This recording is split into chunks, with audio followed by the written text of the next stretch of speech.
네, 꽤 오랜만에 여러분들을 이렇게 뵙게 되는 것 같습니다. 아마도 여러분들이 알고 싶은 것들을 답하는 게 제 중요한 역할이어서 제 일방적인 얘기는 최대한 짧게 하도록 하겠습니다. 한반도의 오늘과 내일을 세계 각국에 널리 알려주고 계신 외신 기자 여러분 만나 뵙게 돼서 정말로 반갑습니다. 최근에 대한민국은 방역뿐만 아니라 경제, 국방, 소프트 파워와 같은 측면에서 세계인의 주목을 받는 나라로 성장하고 발전했습니다. 그렇지만 대체적으로 전 세계가 그렇기도 하지만 국내적으로는 여전히 불공정, 불평등, 양극화와 같은 여러 가지 큰 문제들을 안고 있습니다. 대한민국 정치에서 주류가 아니었던 제가 집권 여당의 대통령 후보로 선출된 것은 우리 대한민국 국민들이 가지고 있는 변화에 대한 열망이 분출된 것이라고 생각합니다. 기존 주류 정치에 대해서 실망한 유권자들은 변화에 대한 열망이 저를 선택했을 것입니다. 저를 한마디로 표현한다면 실용주의자라고 할 수 있겠습니다. 그동안 성남시장과 경기도지사를 지내면서 저는 주권자의 삶을 바꾸기 위한 노력에 집중해 왔습니다. 국민의 삶을 개선할 수 있다면 보수, 진보, 또 좌우를 가리지 않습니다. 이분법적인 사고에 또 양자택일에 얽매일 필요가 없다고 생각합니다.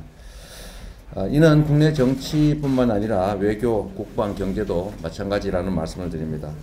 한반도를 둘러싼 환경은 복잡한 이해관계 때문에 매우 첨예하게 얽혀 있습니다.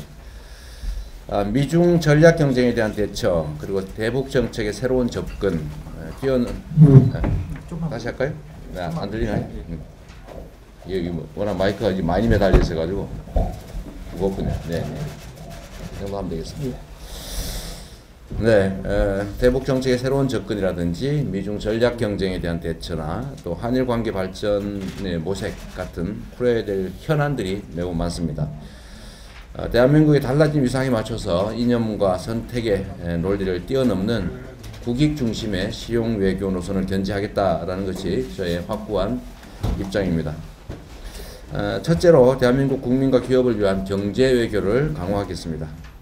최근의 요소수 사태와 같은 글로벌 공급망의 불안정성에 대해서 강력하게 대처해 나가겠습니다. 글로벌 선도국가 위상에 맞게 다자 외교를 강화하고 첨단 기술 또 경제 외교에 집중하겠습니다.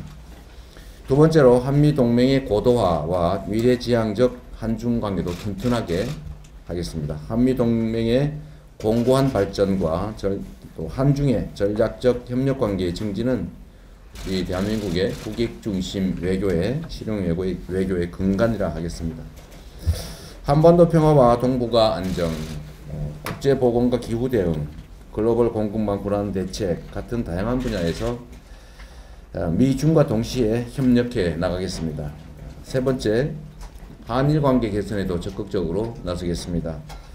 대한민국의 신장된 유산과 국격에 부합하도록 한일 관계를 재정립하고 실용적인 접근을 통해서 미래지향적인 한일 관계를 구축해 나갈 것입니다.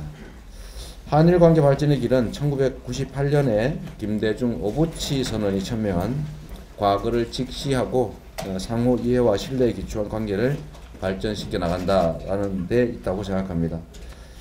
오부치 총리가 밝힌 식민 지배에 대한 통절한 반성과 사죄, 그 기조를 일본이 지켜나간다면 얼마든지 미래지향적인 한일 관계를 만들 수 있습니다. 이제 동아시아를 넘어서서 글로벌 선도국가로 나아가야 합니다. 평화와 공동 번영을 목표로 세계 각 지역과 협력을 도모하는 종합적인 지역 외교 정책을 펼치겠습니다. 국민과 함께 글로벌 선도 외교를 추진해서 기업, 청년과 여성 등 우리 국민들이 상대 측과 교류와 협력하는 방식과 영역을 확장하겠습니다. 대북 정책과 남북 관계에서도 새로운 접근법이 필요합니다. 이제 이념과 체제 경쟁은 의미도 실익도 없습니다. 첫째로 이재명 정부는 남북 경제 발전 또 남북 주민의 민생에 도움이 되는 실용적 관계를 만들어 나갈 것입니다. 저는 경기도지사 때인 2020년 8월 대북 온실 건설용 자재 지원에 대해서 독자적으로 유엔 제재 면제를 승인받은 바가 있습니다. 대통령이 되면 대북 인도적 지원, 보건, 의료 협력, 그리고 그린 협력에 적극적으로 나서겠습니다. 협력 사업도 남북 모두의 성장과 발전이 도움이 되는 것을 중심으로 하겠습니다. 유엔 제재 면제가 필요한 사업에 대해서는 국제사회의 동의와 지지를 위한 설득에도 적극 나서겠습니다. 둘째로 북핵 문제 해결에 한국 정부의 주도성을 더 높여가겠습니다. 차기 정부는 문재인 정부를 이어 더 주체적이고 더 적극적인 중재자 그리고 해결사로 역할해야 할 것입니다. 조건부 제재 완화와 단계적 동시 행동이라는 해법을 들고 바이든 대통령 그리고 김정은 위원장을 직접 만나서 문제를 풀어가겠습니다. 셋째, 남북 합의의 일방적 위반, 파기에는 단호하게 대처하고 할 말은 하겠습니다. 남북의 상승 발전은 신뢰관계에 기반할 때 비로소 가능해집니다. 남북 합의의 철저한 준수 및 이행이 전제될 때 신뢰 속의 발전을 이야기할 수 있습니다. 대전환의 시대에 한반도 평화 경제 체제를 구축하고 국민의 삶에 기여하는 국익 중심 실용 외교를 추진해 나가는 것은 결코 쉬운 일은 아닙니다.